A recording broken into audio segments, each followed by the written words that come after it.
porque la presentación, si hablan en inglés ahí, ¿no? Que ponen en la grabación. Sí, ya estamos propiamente grabando. Y vamos a darle manos a la obra. Este contenido tiene que ver con la Primera Guerra Mundial y va a desarrollarse pues, entre 1914 y 1918, propiamente, ¿no? Muchos llamaban la Gran Guerra, la que iba a culminar con todos los conflictos mundiales, pero las guerras nunca se van a acabar y siempre van a estar. Y las guerras, pues, como he explicado en otra oportunidad, las guerras saben cómo comienzan, pero no saben cómo terminan. Y además, en la guerra no hay regularización, tampoco hay conductas preacordadas, ¿no? La guerra, pues, se producen ciertos desastres que la irracionalidad, pues, no pueden explicar. Por cierto, estoy viendo la película, bueno, la serie colombiana Bolívar, de 2019, voy por capítulo casi llegando a los 60, y claro, pues una historia novelada, libertad del escritor, pues también que es ficción, pero claro, hay un hecho histórico, ¿no? Que está pegado, pues, los guionistas, ¿no? De esta obra, de esta producción audiovisual, que se transmite por Netflix, ¿no? Entonces, era para que si la la oportunidad de desarrollarla, pues. Y otra cosa más, yo creo que tenía que dar una película por Netflix, porque ella me comentó que tiene Netflix. Pero las películas que se van a dar en el cine bélico van a estar los links colgados en YouTube. Es una plataforma también amigable y no tan conflictiva como otras, ¿no? Pero vamos a comenzar. Yo la semana que viene ya le estaré dando las pautas de eso, y la semana también así no trataré de un punto sobre el heavy metal y la Gran Guerra, ¿no? Recuerden que hay bandas rockeras que han escrito mucho sobre la guerra, y la primera y la segunda, pero vamos a hacer un tema y un hecho histórico que tenga que ver con la película, con la canción, ¿no? Hay muchas bandas de heavy metal como Sabaton, Ice Earth, Iron Maiden, World Thrower, que hablan sobre la guerra, ¿no? La guerra va para todo, para la poesía, para el teatro, para la novela, bueno, la guerra es parte cotidiana de la vida de la humanidad, ¿no? Desde que comenzó el hombre a aparecerse, los conflictos siempre han estado, pues, de un lado, ¿no? Vamos a comenzar ya, vamos a ir a compartir con la pantalla con la computadora, pero mejor vamos por acá.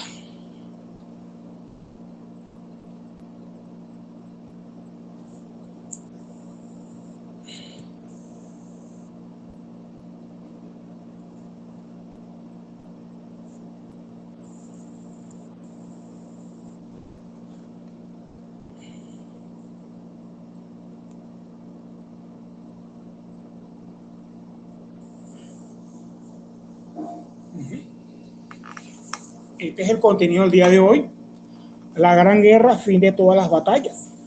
1914-1918. Otro contenido más, la asignatura caudillo y caudillo y Fuerza Armada. Claro, siempre lo externo, pues, va a generar, pues, un impacto en nuestro país, ¿no? Todo lo que pasa afuera va a tener un reflejo, ¿no? Bueno o malo, en nuestra historia y nuestra cotidianidad, ¿no? Por decirle algo, ¿no? Estamos hablando actualmente con esta enfermedad que ha generado, pues, bastante preocupación en las mentes. Claro, las enfermedades también no son nada nuevas, ¿no? Pero para que vean ustedes que todo lo que pasa afuera también tiene consecuencias para nuestras latitudes. La Gran Guerra, acá es el tema del día de hoy. Esta Gran Guerra viene a ser, para muchos, la culminación, ¿no? Para otros, pues, sería un seguimiento, ¿no? Una continuación. La Gran Guerra, Primera Guerra, es un hecho de armas que trae consigo profundas transformaciones en el mundo entero. Estamos hablando de 1914, 1918, comienzo del siglo XX. Se puede decir que fue global, luchada en tierra, aire, que aparece ahora en esta forma de combate, y por el mar, ¿no? Que han sido las formas tradicionales, lo que es tierra y mar. Y el uso de nuevas armas, muchas terroríficas, de destrucción masiva, ¿no? Que también se expone esa capacidad industrial que tienen los países que conversamos en clases anteriores, ¿no? Ya comienza una industria de armamentos, comienzan los países a competir por el armamento más destructivo, ¿no? Y más terrorífico, ¿no? Y la gran cantidad de muertes que ocasiona este tipo de dispositivos armados. Ya vemos que las armas van evolucionando, van innovándose cada día para destruirse con mayor facilidad. Antes de esto, pues se produce una famosa paz armada. Después de la guerra franco-prusiana, se da un periodo de paz bastante intenso, hasta 1914, que estalla este conflicto, ¿no? Que estamos haciendo mención. Se desarrolla una carrera de armas, forman alianzas, inclusive pues, hubo un bloqueo en Venezuela en 1901, 1902, y aquí vemos pues, una imagen característica de esta contienda, ¿no? Entre las grandes potencias de la época. Vemos a los ingleses, vemos a los alemanes, vemos a los franceses, españoles, ¿no? Y aquí, el otro lado del charco, como llaman, pues, de una manera, el Atlántico, ¿no? Está los Estados Unidos, pues, el tío Sam, una figura emblemática de ese país, junto pues, a los demás países iberoamericanos. Aquí no traspasen, el tío Sam nos protege. No es lo que da a entender esta caricatura de la época, porque también la caricatura también es una forma también de entender la historia y también de criticar pues, un problema cotidiano para la época. Y aquí esta caricatura pues no se queda atrás, ¿no? John Bull pues representa los intereses británicos, el Kaiser, ¿no? Una figura legendaria, y el republicanismo francés aquí representado por este personaje. Y otros personajes que se marcan que en Portugal y España también, que tenían colonias, que tuvieron colonias en el continente americano. ¿Cuál fue la causa del conflicto? La guerra genera horror. Como ven la primera guerra en Venezuela, participa Venezuela en la Gran Guerra, nunca más una guerra. ¿Qué opinan ustedes en torno a eso? Scarlett, Delcy, Eduardo, ¿qué opinan de la guerra? ¿La guerra genera horror o es simplemente una diversión? Vamos a ver qué nos pueden decir. Porque este día ahora vamos a trabajar con la videoconferencia de Google de Telegram. Vamos a trabajar con esto, ¿no? La semana que viene sí vamos a trabajar con este tipo de participación. Bienvenida, Diana. Sí, muchachos, aquí estamos viendo, ¿no? La guerra siempre ha tenido una especial singularidad, ¿no? En la vida cotidiana, y la guerra, pues, no es nada agradable, ¿no? Y aquí estamos viendo jóvenes que la guerra, pues, forma parte también de los europeos, ¿no? Otros grandes países han tenido sacrificios, muchas generaciones de jóvenes han muerto, han padecido los males de la guerra. De hecho, pues, por esta primera y segunda guerra mundial, Europa, pues, que ha tenido grandes conflictos, imagínense ustedes, unas generaciones que han sufrido bastante sacrificios por sus países. Entonces es bien interesante también hacer un estudio de esto. Pero ¿qué opina usted de la guerra, señorita Diana? ¿Genera horror?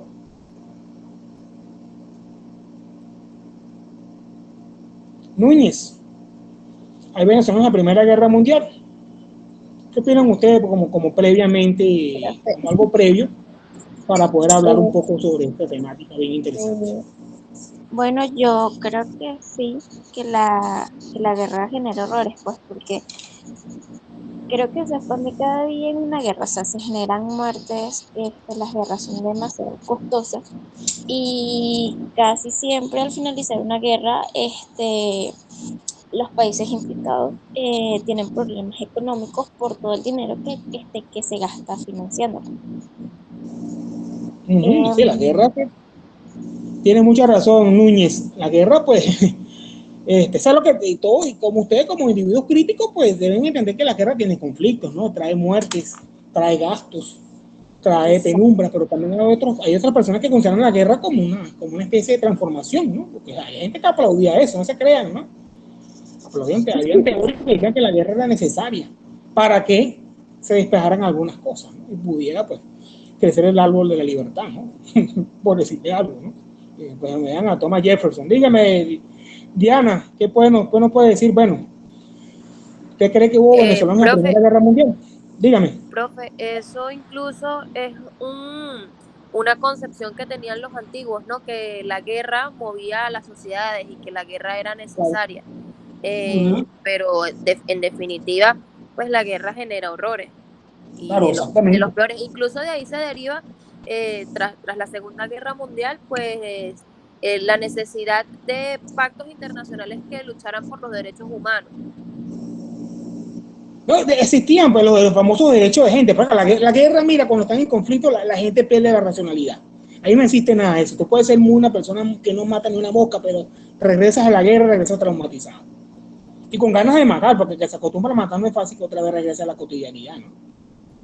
Van a sufrir esos traumas. Bueno, muchachos, simplemente era para que vean un poco lo que, para no extendernos en lo que es el chat de Telegram, para la semana que viene vamos a explotar un poco eso.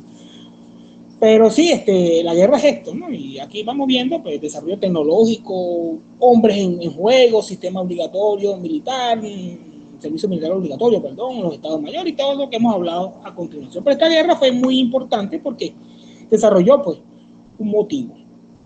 Y estos motivos eran porque la mayoría de los trabajos que ustedes revisan de historia de la Primera Guerra Mundial van a decirte que Francisco Fernando fue heredero de la corona austrohúngara, fue asesinado en Sarajevo en 1914 por un integrante de la Mano Negra, que era un grupo anarquista, ¿no? Que hizo un disparo certero y asesina a este personaje. Bueno, recuerda que los magnicidios siempre están presentes, ¿no? Hablando de la serie Bolívar, estaba viendo el magnicidio contra Bolívar en 1928 en Bogotá. Siempre el magnicidio va a estar pues, muy cotidiano en la política, ¿no? Por ejemplo, también tenemos las carreras de armamento de los países, como entre Inglaterra y Alemania, por ejemplo, ¿no? Buques acorazados, porque los países se medían de esa manera. El mayor tonelaje que producían los Estados Unidos, Alemania, Inglaterra e Italia, estos países, la gran potencia de la época, pues tenían una carrera de armas bastante desarrollada, ¿no? Inclusive hasta Chile y Argentina, ¿no? Tenían una carrera de armamentos, por decirlo ya a finales del siglo XIX, ¿no? Autonomía e independencia de los imperios de Austria-Hungría, Rusia. Recuerda que Europa pues, era un conglomerado, ¿no? Esa Europa de ese entonces no es la misma que hoy en día, ¿no? Y Francia quería recuperar Alsacia y Lorena. Recuerda que Francia pierde la guerra franco-prusiana contra los alemanes. Y Alemania había pues prácticamente anexionado, quitado pues de alguna manera Alsacia y Lorena, que eran territorios franceses, porque recuerden que en estos conflictos el que perdía la guerra perdía territorio. También otra cosa muy interesante que ocurría en esta época, ¿no? Con estos conflictos armados. Vemos acá lo que es la Triple Entente y la Triple Alianza. La Triple Alianza eran los alemanes, el Imperio Austrohúngaro, Italia, el Imperio Otomano y Bulgaria. Y del lado de los aliados, pues estaban los franceses, la Gran Bretaña con sus colonias, Australia, Canadá, Rusia. Después, con el tiempo, en 1917, se suman los Estados Unidos, Japón, Bélgica, Montenegro, Portugal y demás. Acá Brasil pues, participa en esta guerra, pero claro, una participación muy pequeña, ¿no? Por decirle algo, ¿no? Ustedes revisan todos esos tipos de trabajos, van a conseguirse que la Primera Guerra Mundial pues, se caracteriza por varios escenarios. Por ejemplo, la guerra de movimiento que se da en un primer momento, ¿no? En 1914. Aquí la ametralladora, la artillería de tiro rápido, el fusil de repetición, pues va a traer consigo problemas de abastecimiento porque se consumen demasiado. Pues. Una ronda ametralladora, pues imagínense ustedes, pues, si no hay abastecimiento, no hay logística, no hay estado mayor, pues no se logran las cosas, ¿no? Los objetivos, pues desde el punto de vista, las tácticas en batalla, ¿no? Está la táctica, la estrategia y la logística. Jóvenes, recuerden eso, ¿no? Eso lo hablaba mi general o mi suizo, que no recuerdo el nombre ahorita, que algún día dentro de poco lo recordaré. Jomini, ¿no? Decía sobre esto, ¿no? Los rusos zaristas también son vencidos por las fuerzas alemanas Ludendorff y Hindenburg, porque eran oficiales alemanes de alto prestigio. Recuerden que Alemania ante la guerra tenía bastante consideración y bastante respeto. Hubo misiones, hubo acercamiento con ellos y recuerden que ellos estuvieron en Chile y ahí expandieron su modelo, ¿no? El modelo alemán en las Fuerzas Armadas. Aquí la guerra de movimiento se estanca, ¿no? Por muchas razones. Recuerden que Alemania invade Bélgica y ahí se produce la guerra, ¿no? Acá se desarrollan dos frentes, el occidental y el oriental. El Estado Mayor alemán pues quería batir a Francia en 6 semanas, pero esto atrasó un poco las cosas, pues las cosas no salieron como ellos querían, ¿no? La solución era un ataque rápido, evitar las fortificaciones y buscar los francos para acercarlo. En esa época había muchas fortificaciones. Francia estaba llena de fortificaciones, estaba la línea está fortificada pues, con grandes garitas, con nidos de ametralladoras y de cañones, ¿no? Para evitar las invasiones terrestres de los países vecinos, ¿no? Eso fue una gran movilización porque se da esa guerra de movimiento, ¿no? Mucho entusiasmo, mucho nacionalismo que explota, franceses contra alemanes, alemanes contra franceses, ¿no? Ingleses también, ¿no?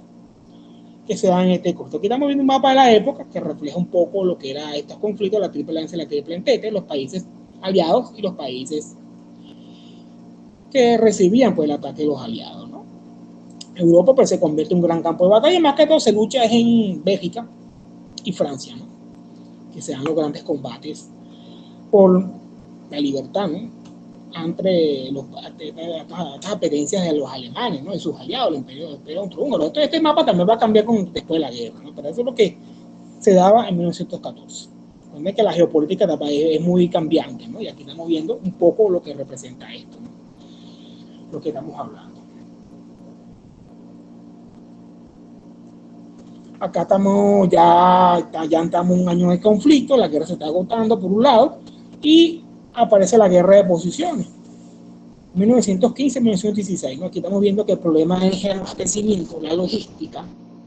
Se consumen muchos materiales, muchos soldados mueren, se consumen muchas municiones, muchos alimentos, y recuerden que la guerra no es simplemente colocar una serie de 3, 4 divisiones en combate y dejarlo a su libre suerte, ¿no? Esto representa un problema de abastecimiento y logística y de alimentación, como aplicamos, enfermería y para ustedes contar, ¿no? Comienzan a usarse los camiones, ojo, aquí comienza la guerra un poco a mecanicar, el uso mecánico, ¿no? Los camiones y los ferrocarriles que ya venían, ya tienen una experiencia para llevar municiones a los frentes y a la retaguardia. La ametralladora, pues, de alcance de 3.000 metros, imagínense ustedes esas mortandades en esos campos europeos, ¿no? Vean que la ametralladora acá va a tener un impacto bastante interesante. Y en los primeros años, ya en el primer año de la guerra, ya Francia había perdido más de 60.000 hombres, ¿no? Imagínense esa gran montaña que hay en Europa. Usted va a Europa y va a Francia y se consigue bastantes monumentos dedicados a los caídos de la Primera Guerra Mundial. En este caso Francia, ¿no? Que uno puede detallar eso, ¿no? Estuvo en París y detallaba muchos monumentos a los caídos de la Primera y la Segunda Guerra Mundial. Pero más que todo París estuvo más sitiada en la Segunda Guerra, ¿no? Con los alemanes. Son imágenes de la época, fotografías, ¿no? Aquí son la infantería alemana con una ametralladora Maxim enfriada por agua hídrica, ¿no? Y claro, recuerden que eso se calentaba demasiado. 3.000 metros, la cantidad de disparos, pues eso generaba que pudiera de alguna manera afectar pues el funcionamiento del armamento, ¿no? Recuerden que se combaten en trincheras, porque las trincheras es propia del arma de repetición, pues para poder defenderse, porque ya aquí la bala tenía un efecto devastador prácticamente en el cuerpo humano, ¿no? El tanque, aquí tenemos el famoso tanque que se emplea en la guerra muy tarde, pero no tenía tanto asidero, ¿no? Tenemos el famoso Big Willy, la batalla del Somme. En junio también se emplea el famoso MK4. Aquí el tanque parecía una pieza bastante engorrosa, bastante eficaz al principio. Claro, siempre había suspicacias, siempre había resquemores en el futuro de la guerra. Vemos acá el tanque Big Willy con una imagen más específica, ¿no? Sin armas, romboide, parece una con orugas, ¿no? Claro, eso adentro estar montado en un tanque de eso era terrible, ¿no? Por los gases del motor, si era en invierno, recuerde que en Europa hay 4 estaciones, ¿no? Y cuando una cosa es invierno, otra cosa es verano y otra cosa es el otoño, ¿no? Que se produce bastante lluvias. Y después el invierno con la nieve, ¿no? Aquí tenemos los famosos Mark I, que eran los primeros tanques de guerra, ¿no? Que se emplean en la Primera Guerra, británicos.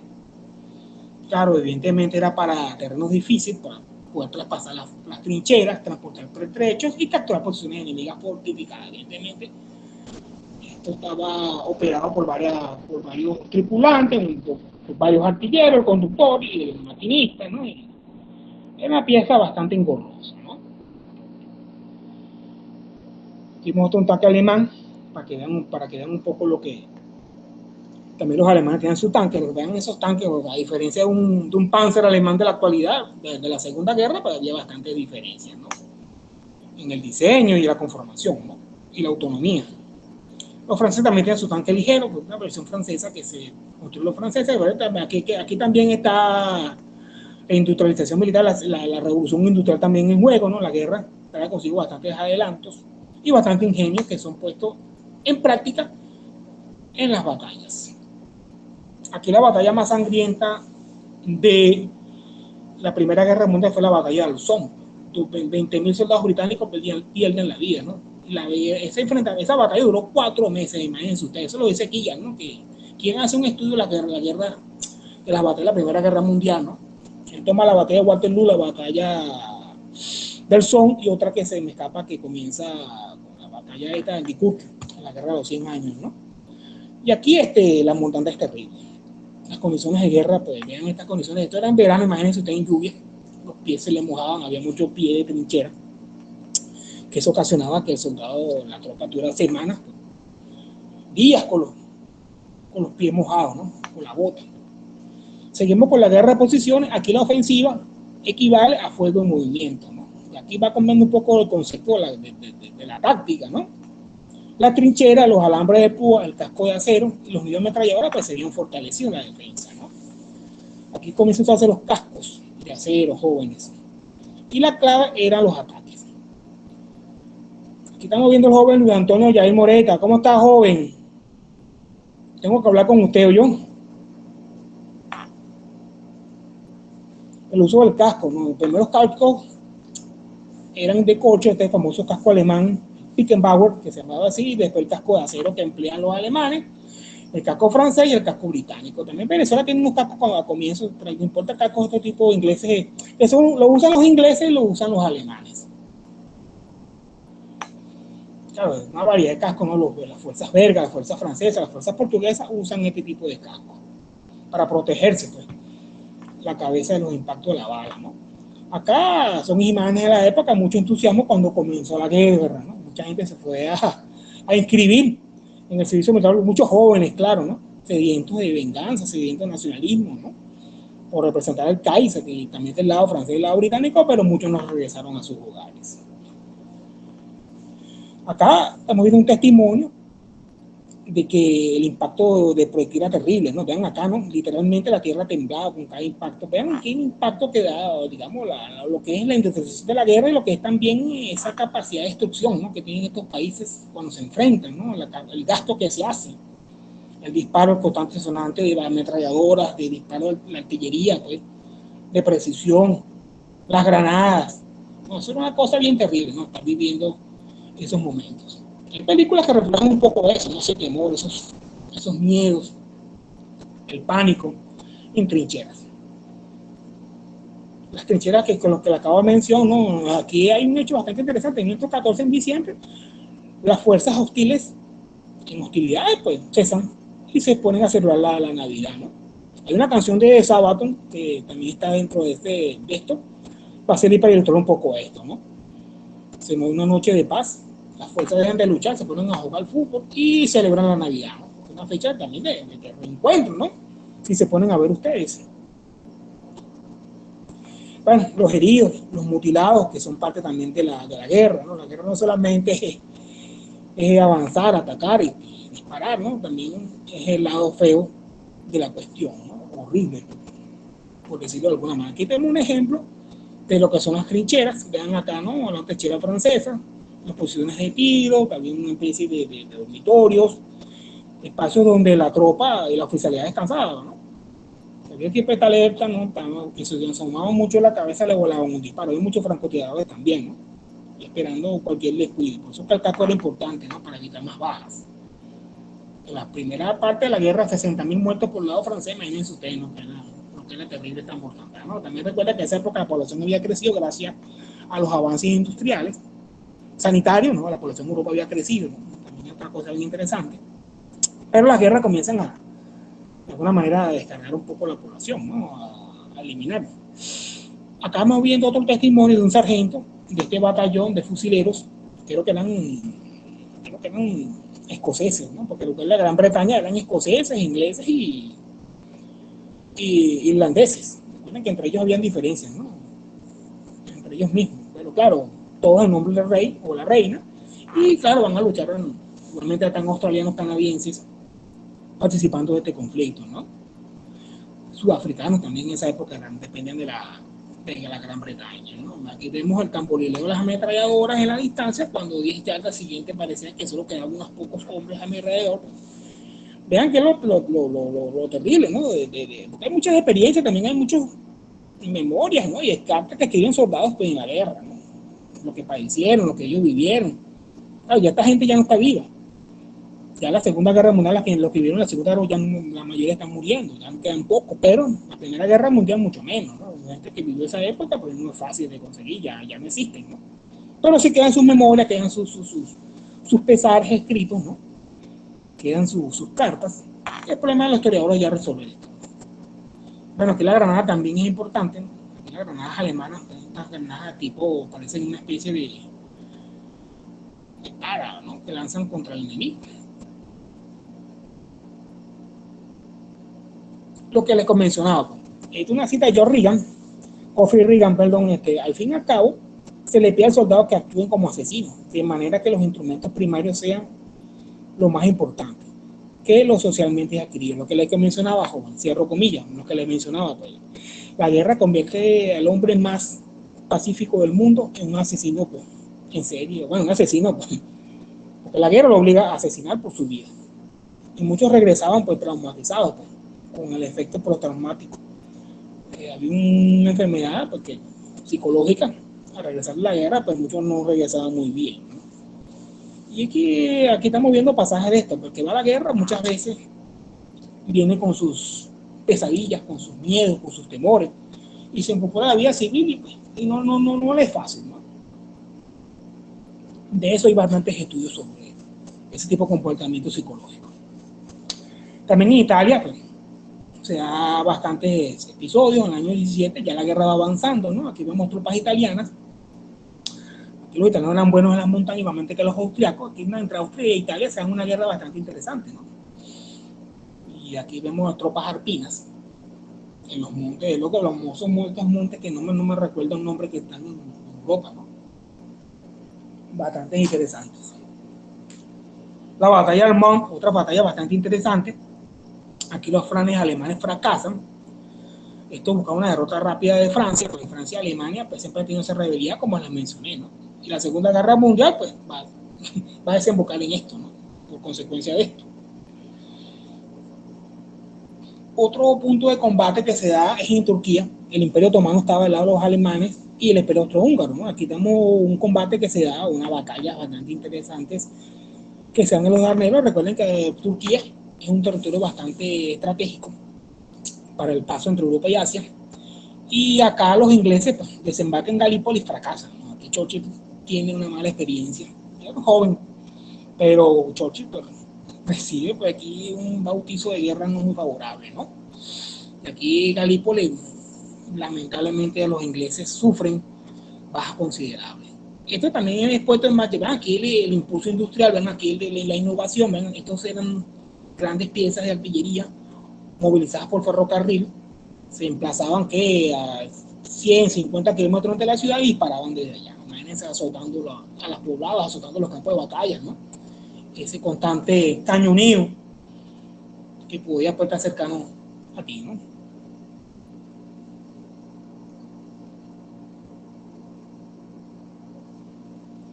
Otra cosa que se empleaba en la época era las palomas mensajeras. Las telecomunicaciones, ¿no? Las cartas, los mensajes cifrados, pero las palomas mensajeras, pues, aves que están acá, permiten también comunicar información, ¿no? Los bandos en conflictos. Claro, bien, no eran mensajes muy claros, ¿no? Simplemente estaban codificados, ¿no? Y acá se ve un poco el uso de estas aves cotidianas, ¿no?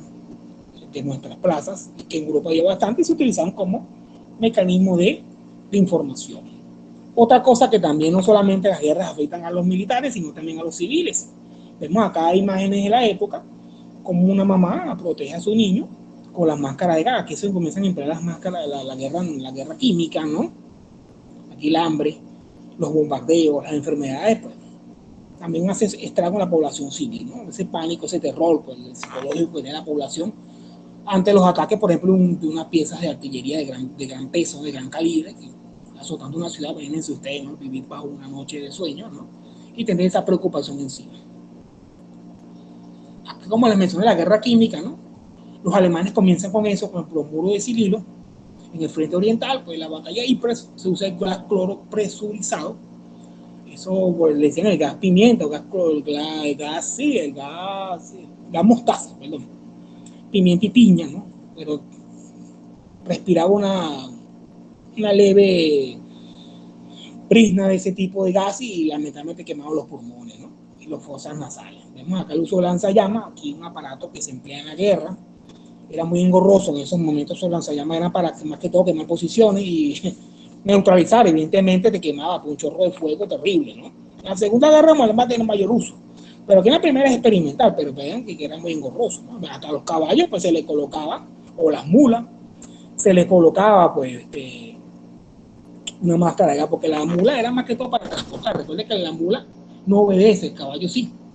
La mula pues permite llevar pues bagaje y municiones ante la ausencia de los carros mecanizados, de los camiones, que comenzaron poco a poco a utilizarse, ¿no?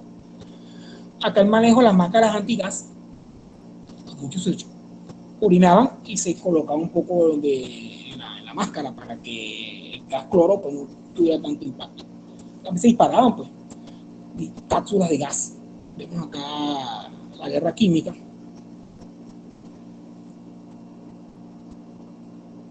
Las máscaras correspondientes, ¿no? A este tipo de enfrentamiento, ¿no? Aquí siempre esta guerra química bien terrible. Los alemanes siempre comienzan con eso. Después le siguen los franceses y cada bando pues comienza a emplear armas químicas más terribles que otras.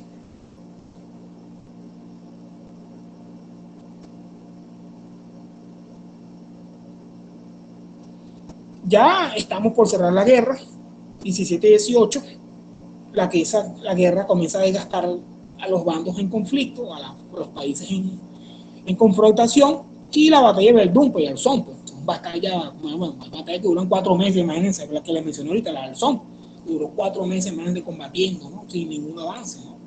También se ven en otros frentes, como el caso africano, porque recuerden que Alemania tenía colonias en África, Camerún, Togolandia, África Oriental. Alemania tenía colonias y también se combate, ¿no? Los alemanes contra ingleses en partes de África, ¿no?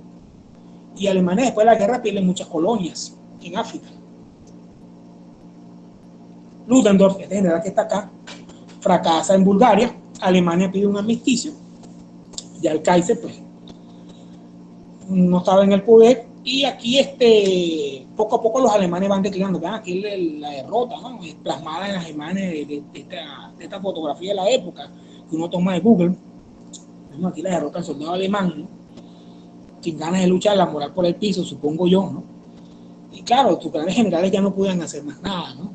Sin armamentos, sin capacidad industrial, porque los países se van desgastando. Pues 4 años, ya el segundo año comienzan los países a flaquear por la falta de insumos pues, y manutención para la guerra, y la falta de recursos económicos, porque la guerra, como se dice, necesita dinero y más dinero.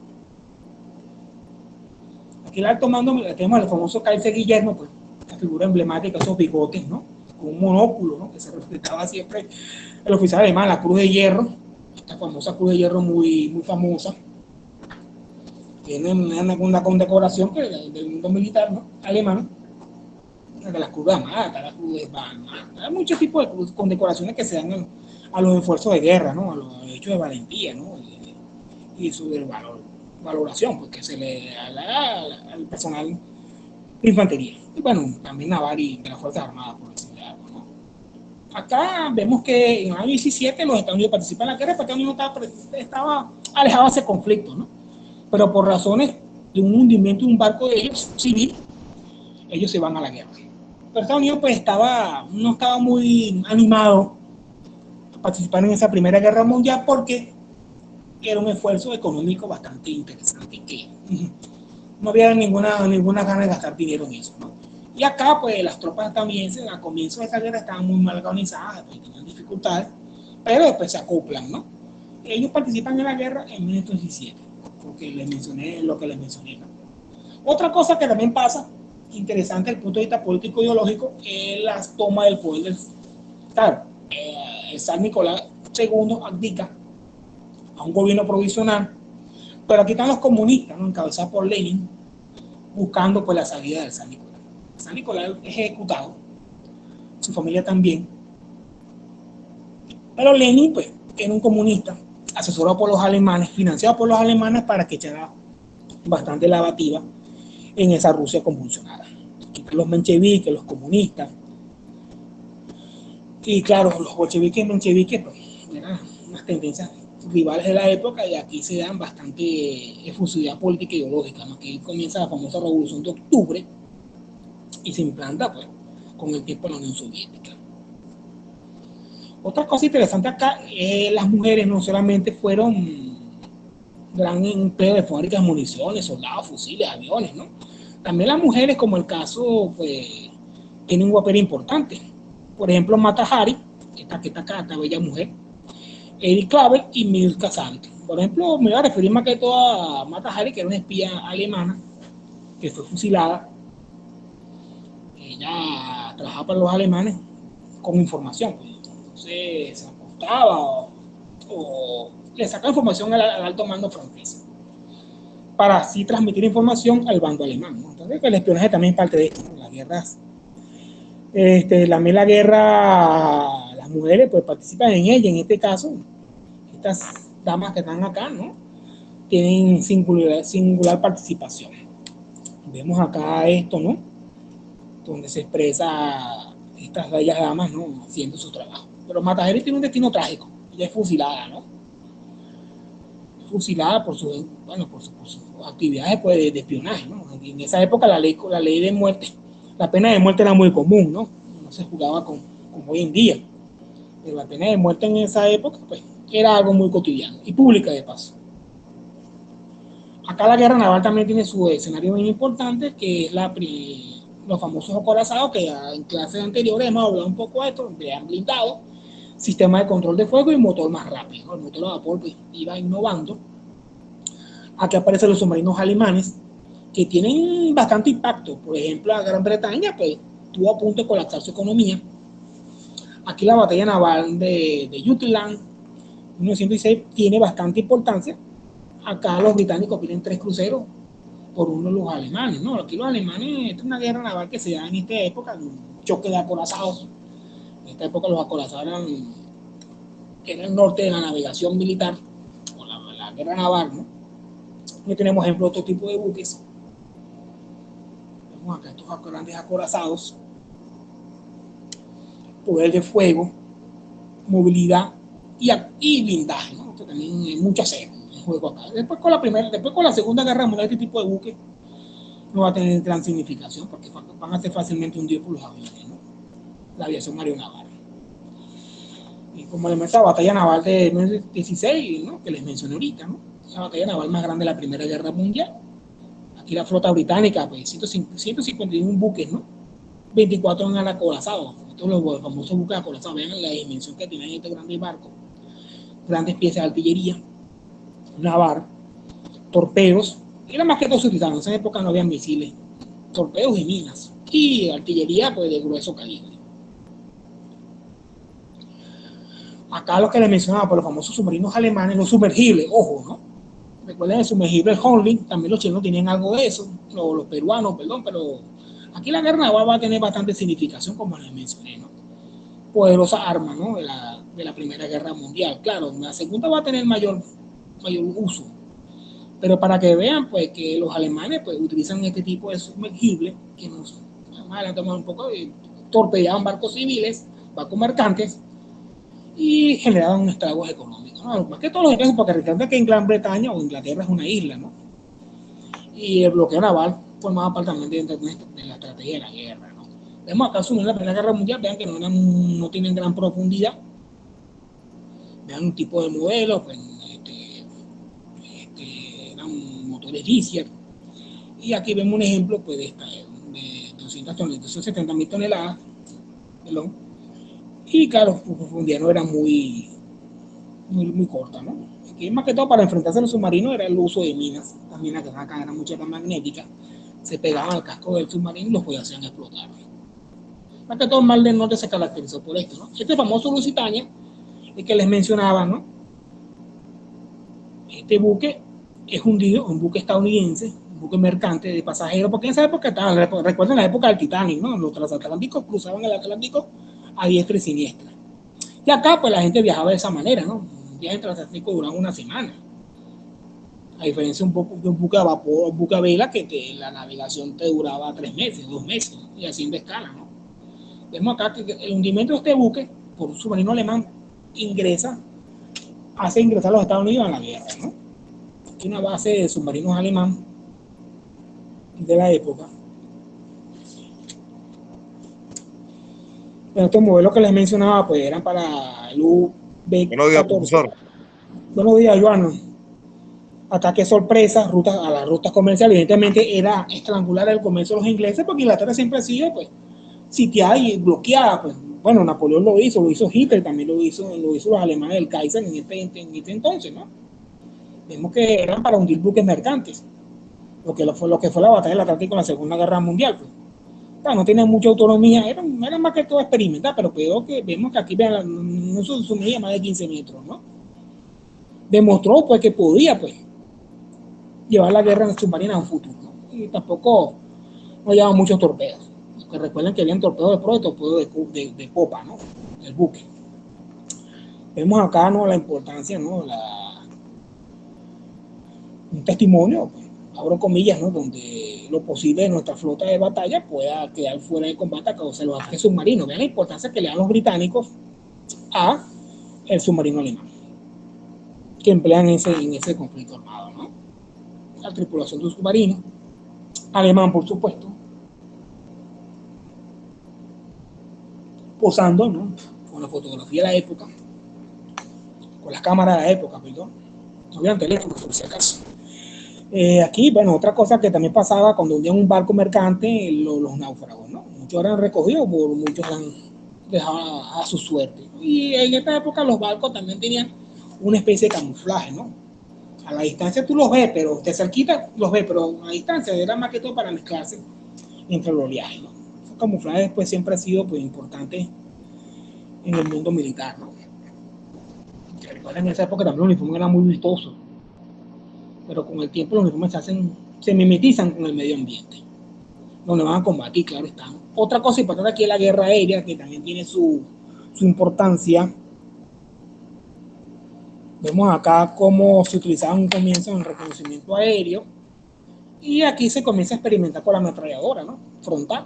Otra cosa que expliqué en clases anteriores, de que la ametralladora pues, se coloca de punta en la del avión, pero el problema es que si no se sincronizaba destruía la pala, y ustedes pueden imaginar qué podía pasar, ¿no?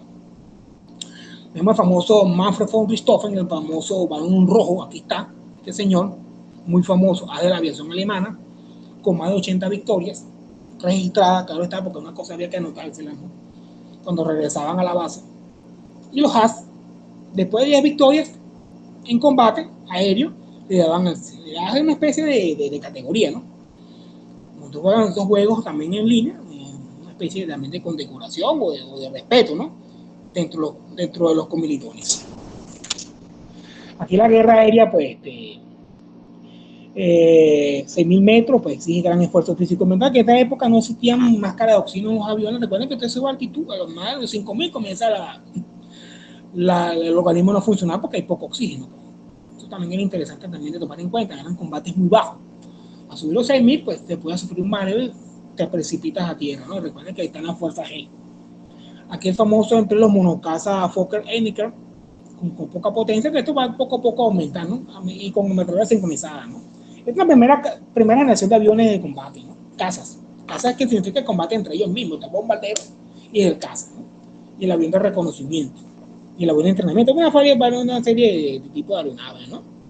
Aquí el combate aéreo añade una nueva dimensión al conflicto, ¿no? Ya se combate en el aire, ¿no? No solamente en tierra y por vía marítima, sino también el aire también va a ser un escenario de lucha, ¿no? En la Primera Guerra Mundial. Estos modelos de famoso DH4, que esto vino a Venezuela, ¿no? Recuerden que le expliqué en la clase pasada, fabricado en Inglaterra, 4 horas de vuelo, pues el piloto cargaba este es un bombardero más que todo con su artillería, ¿no? El artillero de cola y aquí el piloto. Bueno, creo que el equipo también tiene una ametralladora sincronizada y aquí las bombas pues que hacían sus disparos pues correspondientes. Este es un modelo francés, creo que es el Newport 17. Vean acá, ¿no? Este avión, bueno, muchos eran cubiertos en tela. Y claro, aquí la ametralladora está por encima de la hélice porque aquí la ametralladora podía romper la bala, ¿no? Que no estaban sincronizadas. Y aquí muchas veces las ametralladoras se atascaban. El piloto tenía que darle con un martillo para que se pudieran, pues, que se extrabar, porque también eso pasa, ¿no? Si no hay mantenimiento del armamento, el armamento es malo, ocurre eso en combate. Y cuando estás combatiendo, mucho menos, pues, te preocupa que esto te pase, ¿no? Primero se puede recargar o desencanquillar la ametralladora que constantemente se atracaban, ¿no? Bueno, aquí te digamos, pues la revolución, la aviación llegó para quedarse con la Primera Guerra Mundial. Y la aviación militar, pues, dio el ejemplo, ¿no? Después para la aviación civil. Comenzó el crecimiento, comenzó la producción industrial, los alemanes, ingleses, franceses, estadounidenses, ¿no? Comienzan a fabricar aeronaves. El famoso avión que utilizaba el Barón Rojo, el Fokker triplano. Vean el diseño de los aviones, pues biplano y triplano, ¿no? El de triplano porque tiene tres alas, ¿no? Aquí lo estamos viendo a continuación. La cruz alemana, ¿no? El rojo. Muchas veces los pintaban sus aeronaves, pues la decoraban a su gusto, ¿no? Se le daba, pues, ese capricho para elevar la moral. Acá estamos viendo los aviones que se emplean, creo que las fuerzas finlandesas, que hay fuerzas alemanas, belgas, francesas, inglesas, ¿no? Varios tipos de fuerzas aéreas que están en conflicto en la Primera Guerra Mundial.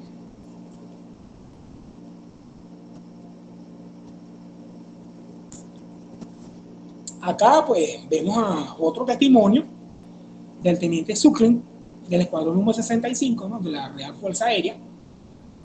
Vemos acá, ¿no? Que esto también no era nada, tampoco simplemente era algo muy romántico, ¿no? Volar un avión de estos, ¿no? Con instrumentos muy precarios, aviones pues, experimentales, y solamente con un gorro, una gafa y guantes, pues no era nada sencillo. Dígame volar en invierno, en la brisa fría, ¿no? O en otoño, con temperaturas muy bajas. Eso pues le daba, o elevarse mucho, porque después de los 5000, pues ya sabes lo que les mencioné, pues le daba efectos por la falta de oxígeno al piloto, ¿no?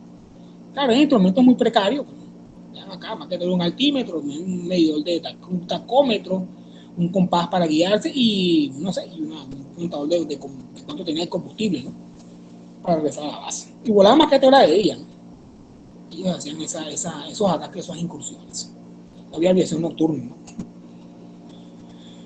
Bueno, esto es lo que le explicábamos con el mecanismo de que representa la sincronización de la ametralladora con la hélice del avión, ¿no? Eso lo inventa un holandés o un alemán que inventa este tipo de ametralladora sincronizada para un impacto, pues, en la revolución aérea, ¿no? Acá otra cosa que no podemos dejar de mencionar son los cepelines o los dirigibles, ¿no? Que ya tenían bastante uso en el siglo XIX. Pero acá las fuerzas alemanas e inglesas pues tienen distintos dirigibles, más que todo para observación, para bombardeo, y si los atacaban, bueno, habían que luchar, ¿no? Claro, recuerden que estos estaban llenos de hidrógeno, que eso explotaba, ¿no? Y el hidrógeno es un gas muy liviano, pero muy volátil. Un disparo de eso, recuerden el Zeppelin, el Hindenburg, que estalla en los Estados Unidos, en alemán, en 1937, que eso ocasionó una gran tragedia en ese entonces. Lo que les mencionaba, pues ya África, no solamente fue Europa, también fue África. Lo que les mencionaba, que recuerden que estos países europeos tenían colonias, Portugal, Bélgica, Alemania, España, Francia, y que hoy algunas se siguen con sus vínculos, ¿no? Pero todos estos países tenían colonias en África, y Alemania perdió muchas. Por eso que en Alemania, pues, por ejemplo, Camerún, después se le arrebata Francia, pero para que vean, pues Francia e Inglaterra tuvieron mayor preponderancia en el reparto colonial, por decirlo de alguna manera, de África. Continente muy rico en materias primas, para la industria europea y estadounidense, ¿no? Más que para la industria europea, ¿no? La materia prima estaba ahí, ¿no? Y también habían fuerzas coloniales, ¿no? Por ejemplo, los alemanes tenían lo suyo, los franceses también y los ingleses. Muchos africanos van a luchar del lado francés o del lado alemán a los campos europeos. Aquí tenemos soldados alemanes, perdón, africanos, que eran de no sé, la nación de esta africana bajo el dominio francés, que va a luchar a Europa, ¿no? Muchos de ellos van a luchar en nombre de Francia, de la libertad y el republicanismo. También los ingleses, con sus colonias en la India también es un gran país productor de materia prima, estaban los indios, sí, como se debe decir, luchando bajo la corona británica. 1,5 millones de indios, ¿no?, luchan a los británicos. Bueno, los británicos están conformados por 3 países, ¿no? Y aquí se le dicen a los soldados británicos, se le dicen los Tommies, un sobrenombre, ¿no? A los gringos en la Segunda Guerra Mundial, los de infantería, se le dicen los G.I. Joe. También tienen su sobrenombre también, ¿no? Vemos aquí esas tropas de la India luchando bajo el dominio británico. En esta época, la India era colonia, después con el tiempo se independizan, ¿no? Después de la Segunda Guerra Mundial. Acá los generales británicos reconocieron el valor de los indios en combate y claro, pues tuvieron bastante participación, por ejemplo en Galípoli, fue un escenario bastante terrible para los ingleses o para la Gran Bretaña, por decirlo de alguna manera. Y aquí tenemos un poema, ¿no? Bueno, que la India también hay musulmanes y también hay hindúes, lo que representa su religión, pues son diferentes, por eso que está Pakistán y está la India, ¿no? Pero sí, en cierto modo van de un tronco común. Una poesía, un poema, un soldado circo, eso que usan esos turbantes, esos indios, ¿no? Y abro comillas, cañón ruge como un trueno, las balas caen como la lluvia, y el dolor, y los mutilados y los ciegos volverán a ver sus hogares. Todo también el horror de la guerra, ¿no? Mucha gente no deja de pensar y mucha gente no deja de escribir, no deja de cantar tampoco, ¿no? Porque fue la guerra. También la guerra no solamente es Europa, también va al sudeste asiático. Vemos acá Filipinas, vemos la India, vemos lo que era hoy Vietnam, se le decía Indochina francesa, las indias holandesas, ¿no? Recuerda que también estos países, Holanda, Estados Unidos, Japón, los ingleses y los franceses tenían colonias, también los alemanes también, ¿no? Y aquí en Asia también se da un conflicto de alguna manera, ¿no? Y un señor llamado Gottfried Reagan, historiador también, dice que la Gran Guerra fue un ejemplo mayor de incompetencia. Mucha gente murió por errores. Lamentablemente eso quedó en el pasado. Y claro, pues por eso que la historia militar se estudia mucho en las academias militares para evitar los errores, que se repitan los errores del pasado en el futuro, ¿no? Entonces aquí estamos viendo que este señor llamado Gottfried Reagan dice que la Primera Guerra Mundial fue un ejemplo de mayor incompetencia, ¿no?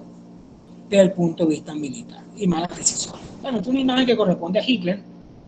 Hitler tuvo una Primera Guerra Mundial, igualmente Stalin y Mussolini, ¿no? Tuvieron como soldados. Hitler tuvo su participación en la Primera Guerra Mundial. Acá también vemos la gripe española que les mencionaba en la clase pasada, hablando de los virus, hablando de las variantes, hablando pues de este tipo de enfermedades que siempre van a estar presentes, de padecimientos, ¿no? Que van a estar presentes en la historia humana, ¿no? En la historia de la civilización. Vemos esta gripe española, bueno, dice que nació en los Estados Unidos, pero se le llamó gripe española, como dice el virus chino, ¿no? O si la variante brasileña, la variante sudafricana, y la Omicron. Pero para que vean, pues, esta enfermedad ocasionó más de 50 muertes. Después de los 2 o 3 años, pues, la enfermedad se redujo por lo que llaman la inmunidad de rebaño, ¿no? En esa época no había antibióticos para combatir eso. Otra cosa importante aquí es el Mar Caribe y Venezuela, ojo, ¿no? Vemos que México tiene una revolución y los alemanes la aprovechan, ¿no? Para atacar a los Estados Unidos, para echar la batida. Acá también se inaugura el canal de Panamá, Pancho Villa, ¿no? Recuerden que Estados Unidos también manda una fuerza armada para combatir a Pancho Villa. Lo que es la guerra civil mexicana de comienzo de 1910, que duró muchos años de combate. Los mexicanos recuerdan mucho esto. Vean aquí la posición geográfica, vean acá Venezuela, cerca del canal de Panamá, que había sido construido por los estadounidenses. Esto es un paso estratégico bastante importante que los gringos, específicamente Estos tenían que proteger ante las apetencias europeas. ¿Y cómo afectó esto a los países de América? Por ejemplo, Brasil entró a la guerra. Estados Unidos, pues después del incidente de Lusitania, en 1915, es obligado a luchar. Pero ellos no querían participar, claro está, ¿no? México, Venezuela, Colombia, Argentina, Chile y Paraguay se declaran neutrales, porque no, ¿qué más podían hacer estos países que no tenían esa capacidad armamentística, ni mucho menos, pues, grandes contingentes de tropas, ¿no? Y estaban esperando, pues, también había muchas presiones en los Estados Unidos para que apoyaran a los países aliados, ¿no? A Inglaterra, en este caso, y a Francia. Vemos acá que aquí se está dando, pues, una famosa guerra propagandística. Aquí Venezuela recibe, pues, una guerra también de información, ¿no? Que supuestamente los alemanes querían hacer una base en Margarita en los Roques, con el tiempo, una base submarina, una base de vapores, de grandes acorazados. Y aquí invitamos la semana pasada al profesor Carlos Darón, militar activo. Él habló sobre Brasil, la Primera Guerra Mundial, es un libro que él escribió. En Brasil se participa, pues, determinantemente ya al final de ella, ¿no? Por hundimiento de unos vapores, de unos barcos brasileños, ¿no? Por parte de los alemanes. Como ven la Gran Guerra en Venezuela, vimos a Gómez, vimos al Kaiser Guillermo. Gómez admiraba mucho el modelo alemán, recuerden la reforma militar de 1910. Vino Maquir, influenciado por los alemanes en Chile. Vemos a aquel ministro Mr. Goldwyn haciendo, pues, presión a Gómez, ¿no? Porque había ¿no? esa preocupación de los estadounidenses, porque Gómez era muy, bueno, eso es lo que se dice, ¿no? Que era muy simpatizante de la causa del Kaiser Guillermo, ¿no? Inclusive Gómez sale en una fotografía con el casco Pickenbauer, este que está acá, este casco puntiagudo de corcho. También había en Venezuela muchas casas comerciales alemanas, había muchos bancos alemanes, había mucha inversión alemana, ¿no? ¿Dónde está? Y claro, aquí se exportaba mucho café para el mercado alemán. Y aquí la preocupación que Gómez tenía, según lo que yo leí en un libro que les mencioné ayer, el Canal de Panamá. El Canal de Panamá, pues, era estratégico para pasar entre el Atlántico y el Pacífico. Y esto, pues, Gómez fue muy sabiamente, ¿no? Este libro que le mencioné de Michel Tarver, que habla sobre Venezuela, pues, y su posición neutral. Aquí la guerra va a tener 3 fases, vean acá, ¿no? La primera, del 14 al 16, del 16 al 17, el 17 al 19, ¿no? Estamos viendo cómo Venezuela, pues, en un primer momento, pues, no se sabía nada, pues, apoyaba a los alemanes. Fase favorable para la alemana Guillermina, ¿no? Pero después con la Alemania comenzó a perder espacio y perder campo, perder la guerra, pues, y ya la cosa comenzó a favorecer a los aliados, ¿no? Y acá, ya finalizada la guerra en 1918-1919, pues comienza una nueva política exterior en Venezuela, ¿no? A favor de los aliados, y la famosa Sociedad de Naciones, que era una especie de ONU, que se crea después de la Primera Guerra Mundial. Eran una especie de, también parecía la misma labor que tenía Jessica. Tenemos el Kaiser Guillermo II, ¿no? Este señor Vigo, vean esa imagen portentosa, ¿no? Después de la Primera Guerra Mundial, la abdica, ¿no? La abdica, se va del poder. Pero eso es lo que admiraban muchos países sudamericanos. Alemania tenían bastante influencia militar en Chile. Por ejemplo, Chile exportó semola a Venezuela, a Colombia, a muchos países centroamericanos, a Ecuador, ¿no? Y también Argentina también recibió un poco la influencia alemana prusiana, ¿no? Seguimos con la política exterior, pues, y muchos se preguntan, pero ajá, Alemania, Venezuela podía participar en esto, no creo, porque si participaba, pues, con un apoyo militar, que era muy poco, que tampoco había con qué, ¿no? El esfuerzo de guerra debilitaría militarmente a Venezuela y al régimen gomecista, ¿no?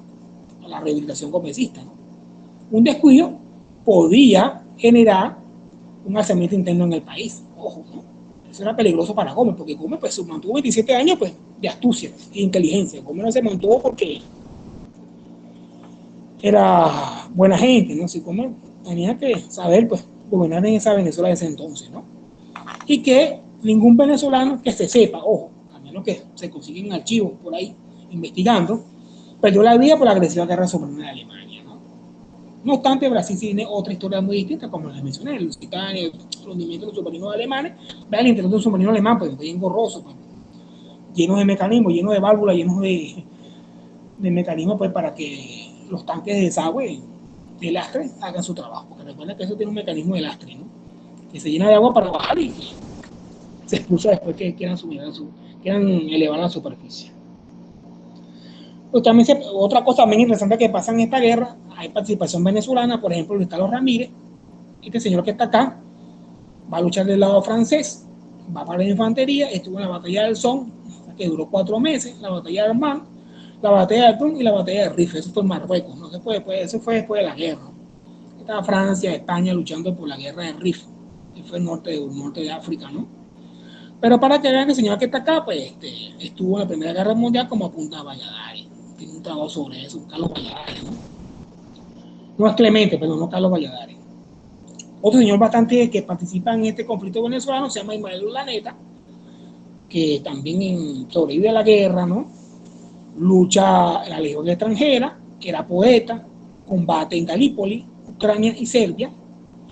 Una bala, pues, le destroza el oído y se le amputa el pie, porque tuvo una gangrena, ¿no? Recuerden que en ese tiempo, si no te amputaban, pues moría, ¿no? La gangrena, el oxígeno, la piel muerta, puede hacer un estrago en el organismo y mueres de fiebre, ¿no? Mueres por la infección. Entonces, no había antibióticos, se usaba mucho la terapia larval, pues, que les mencionaba, para recuperar los miembros heridos del cuerpo, ¿no? Ajá, entonces vemos aquí regresa una condecoración, pero es con el tipo se suicida, ¿no? Por depresión. Es que regresa a Venezuela, regresa, bueno, no entero, pero regresó a su país, que lo vio nacer, pero a los 43 años se suicida, ¿no? Que tiene esos traumas psicológicos a la guerra, pues esas pesadillas, esos temores, esa preocupación, porque la gente de repente, no, como ese pie amputado, pues ya la vida no era igual, ¿no? Supone uno que eso le afectó psicológicamente y se quita la vida. Este caso más emblemático me lleva al 2, vean que el fecha de nacimiento y su muerte. Él era alemán maracucho, maracaibero, y que va a Alemania, ¿no? A luchar por el Kaiser. Estuvo pues bajo el famoso escuadrón Jasta número 11 del capitán Richthofen, el famoso Braun Robben, acá el avión que empleaba él. Y claro, pues también fue declarado de la aviación alemana. Después por tiempo regresa a Venezuela. Pero ese señor pues tuvo una importante participación en el famoso Jasta número 11 del Barón Rojo, ¿no?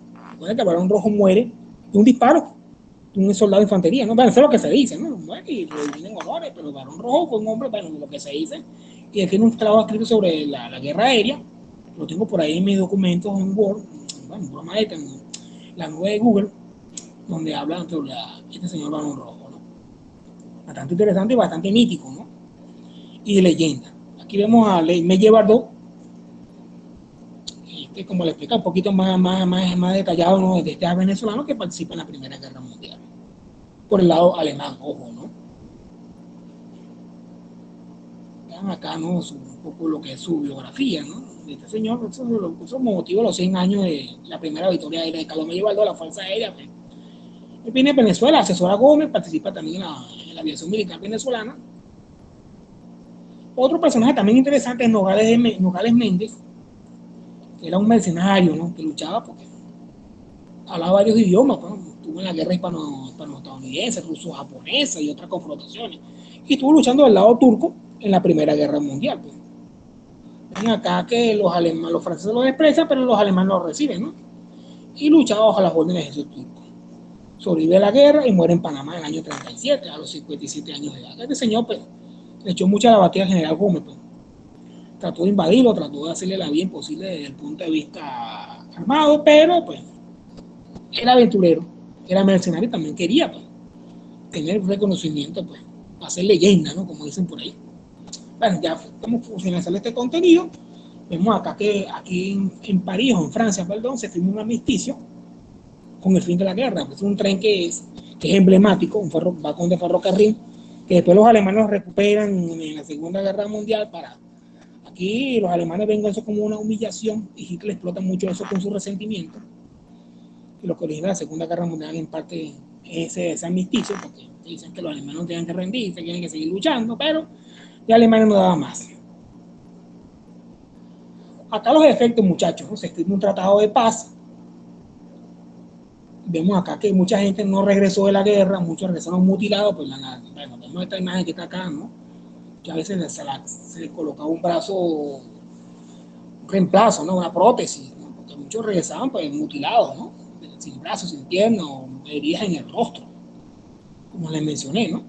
Y vemos acá que la paz de Versalles, pues, que se firma, obliga a Alemania a renunciar a sus colonias, pierde colonias en África y en Asia, parte su territorio, limita su fuerza armada y tiene que pagar los daños de guerra de los países que lo habían vencido. Otra cosa que los alemanes lo aprieta y lo origina una crisis entre guerras bastante dificultosa para Alemania. Por eso es que Hitler aprovecha esa coyuntura y llega al poder, ¿no? Aprovechando el resentimiento y los problemas económicos de Alemania. Acá se destruye el aparato económico e industrial de Europa. Bueno, todos los países que están en guerra van a sufrir las consecuencias de este conflicto, ¿no? Problemas económicos, problemas, pues, mucho desempleo, ya no hay armamento, también hay un mercado de armas que va a prosperar, porque habría que vender ese armamento a los países del resto del mundo, ¿no?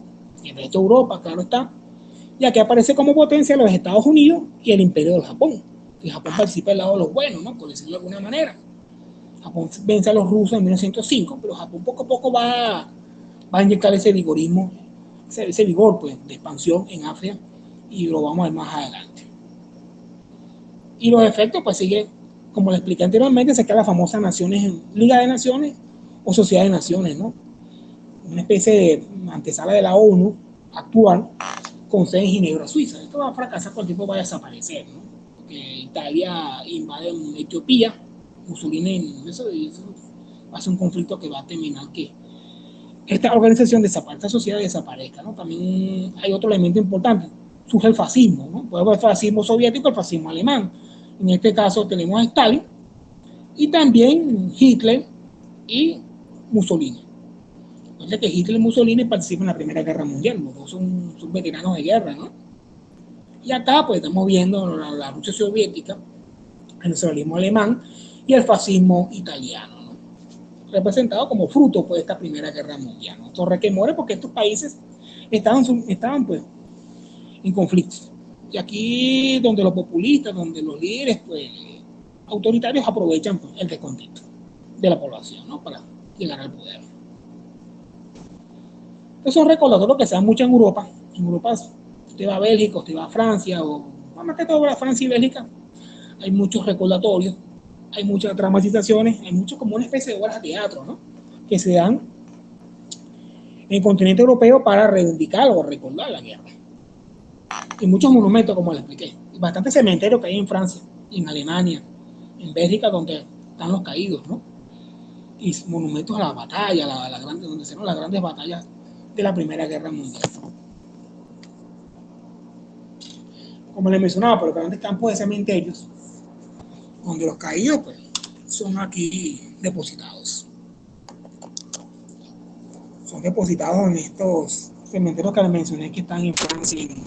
Y estos son de la Primera Guerra Mundial también, sin agregarlos a la Segunda, ¿no? Cementerios alemanes, cementerios franceses, italianos, para ustedes contar. Antes y después de la Primera Guerra Mundial. Vean, antes de la guerra y después, ¿no? Aparecen nuevas naciones, hay fragmentaciones, aparecen nuevos países, hay imperios que ya no van a existir, ¿no? que van a quedar en veremos, y después de la segunda aparecen otros nuevos países, ¿no? Después de guerra la geopolítica se altera, ¿no? Y aquí estamos viendo un ejemplo de esto, donde hay una alteración de este equilibrio, ¿no? Francia, pues, creo que creció un poquito, Alemania es reducida, aparece en Prusia, Lituania, la Unión Soviética, la Unión Soviética queda en 1922, 1920, y Polonia siempre fue amenazada por los soviéticos, inclusive Polonia tuvo una guerra con la Unión Soviética a comienzos del siglo 1900, la década de los 20, el siglo XX, Alemania, Polonia tuvo una guerra con los soviéticos. Polonia ha sido un caso bastante interesante porque ha sido amenazado por los soviéticos y por los alemanes, por los nazis alemanes. O sea, ellos han sufrido una historia bastante triste, ¿no? Y acá vamos viendo, ¿no?, cómo ese equilibrio de poder va a tener ese impacto. Bueno, y como les mencioné, pues la guerra no solamente es el libro de historia, también está la poesía, hay novelas, hay películas, hay canciones, hay de todo, ¿no? Un poco, ¿no? Hay muchos trabajos, muchas obras, mucha literatura. Este libro que les mencionaba, pues, que escribió el Barón Rojo, ¿no? El Barón Rojo de combate, el mapa del Barón Rojo. También muchos cuentos, muchas poesías, muchas canciones, muchos tributos. muchas filmaciones, porque comienza en esta época a filmarse la guerra, ¿no? Rudimentaria, pero comienza a filmarse. Bastantes fotografías, pinturas, ¿no? Toda expresión pues, de recordar ese pasado, ¿no? Esta película es bastante interesante, si no es una obra literaria, pero se llevó al cine, ¿no? Criticaba el pacifismo, criticaba pues, los apetitos de guerra de los alemanes, del pacifismo, ¿no? En estos conflictos. Y a manera de cierre, muchachos, vemos un mundo bien distinto. El mundo y los alemanes, con su indignación, se preparaban para otra ofensiva, porque lo expliqué. Bueno, Alemania quedó en la bancarrota, tenía que pagar los gastos de guerra de los países que lo habían vencido, perdió territorio, mucha gente, mucho resentimiento social, y Hitler aprovechó esa coyuntura, ¿no? Bueno, tampoco fue que Hitler llegó al poder de buena manera, ¿no? También tuvo bastantes dificultades, ¿no? En la República de Weimar, ¿no? Acá, pues, la Gran Guerra produce la sorpresa con el uso de artillería y movilización de infantería, ¿no? Desde el punto de vista militar, pues, la Gran Guerra trajo eso consigo, ¿no? Cambió la estrategia, cambió la táctica, perdón, de combate. Porque todo armamento novedoso trae consigo el cambio de la forma de combatir. Los cañones, pues, avanzaban con la infantería y los aviones atacaban las ametralladoras en tierra, ¿no? Aquí los aviones también tienen su importante participación, ¿no? La ofensiva, igual a fuego rápido más movimiento, ¿no? Aquí va de alguna manera a acicalar, pues, esto desde el punto de vista táctico, ¿no? Y por último tenemos que Venezuela tenía muy poca motivación para cambiar la postura, su postura de neutralidad, ¿no? Porque Venezuela, pues, se mantuvo neutral, ¿no? A pesar de que eso pudiera ser un sendero muy estrecho, ya menudo muy peligroso, ¿no? Entonces, muchas veces, si ganaban los alemanes, ¿qué pasaría, no? Entonces, claro, eso es hacer ucronía, no es un objetivo de la historia, pero, entonces, para imaginar un poco, ¿no? Hacer la historia un poquito divertida, vemos un poco esto aquí, ¿no? Entonces, Venezuela se mantuvo siempre neutral, a diferencia de Brasil, que sí participa de lleno a finales de la guerra. Las fuentes consultadas, ¿no? Ernst Strauchan, Clemente Valladares, el libro que emite una biografía sobre Carlos Mejía Baldó, Freddy Vivas Gallardo, Venezuela, Primera Guerra Mundial, Ricardo Craig, Robin Cross, 50 cosas de la guerra, Godfrey Reagan, la historia de la competencia militar, Marshall Tabler, el libro de un estadounidense que publicaron recientemente la gente de la ULA, que es una traducción al español de una obra donde Venezuela y Estados Unidos pues, tenían correspondencia en torno, y la prensa de la época en torno a esa neutralidad venezolana, ¿no? Con Gómez y los Estados Unidos, ¿no? Woodrow Wilson, que en esa época era presidente de los Estados Unidos, ¿no? Y Edgar Blanco, ¿no? Otro trabajo también interesante, también otros autores, ¿no? Si te pones a buscar bibliografías en inglés y en francés, se van a volver locos. Tantos libros escritos sobre la Primera Guerra Mundial, en esos idiomas que le acabo de hacer mención. Entonces, bueno, les recomiendo ese librito que está por ahí, ¿no? Que les mencioné ahorita. Que ayer no estuve leyendo un poco, ¿no? O sea, que es lo más importante lo aplicable el día de hoy, ¿no? Bueno, muchachos, no, esta vez no vamos a trabajar con Telegram, simplemente ya vamos a cerrar con este punto. Y para que vean ustedes, ¿no? Que la guerra, pues, va a ser esta cosa bastante interesante. Nunca más una guerra, como ven en Venezuela en la Primera Guerra Mundial. Entonces, no quiero participar el día de hoy porque ya estamos como agotados, ¿no? Este esfuerzo. Y ya la semana que viene sí vamos a trabajar con Telegram para que presenten sus canciones y sus videos respectivos. Y de repente, como expliqué, podemos dar una clase por Telegram para cómo nos va, ¿no?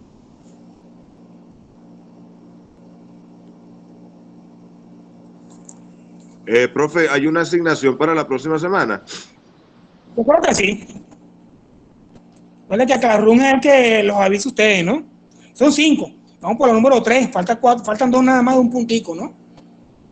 Entonces, por eso es que le hago esa salvedad para que ustedes tengan esa información, ¿no? Porque son tareas sencillas, ¿no? Para que ustedes vean. Esa evaluación va a tratarse sobre el heavy metal y la Gran Guerra, o la Primera Guerra Mundial. Son canciones de Sabaton, una banda sueca, que tiene bastante la Guerra Mundial. I Heard, pero más que todo historia estadounidense, Iron Maiden, y otra que se me acaba por ahí, ¿no? Pero son bandas, bueno, no sé si ustedes escuchan el heavy metal, pero me gustaba antes mucho ese ritmo musical bastante atronador y fuerte, ¿no? Para muchos oídos. Pero sí, pero para que vean que la música está en todo, la historia está en la música, está en la poesía, está en el canto, está en el teatro, bueno, todo lo cotidiano del ser humano, ¿no? Entonces escucho cualquier cosa, cualquier pregunta, cualquier interrogante que quieran hacerme o que quieran discutir en la clase para cerrar con este contenido del día de hoy de la clase número 7 de la Gran Guerra. Opiniones, comentarios en voz alta. Profe. Dígame, Joana. Bueno, yo me acuerdo que en la conferencia donde está el profesor Freddy Pedrique y Blanco Carrero, bueno, que todavía me sigo acordando que bueno, y también el profesor brasilero, no me acuerdo cómo se llama, Brasil tuvo más participación en la guerra mundial que los otros países latinoamericanos, ¿no? Porque si bien ya apenas se estaba formando el ejército aquí en Venezuela durante la Primera Guerra Mundial, ¿no?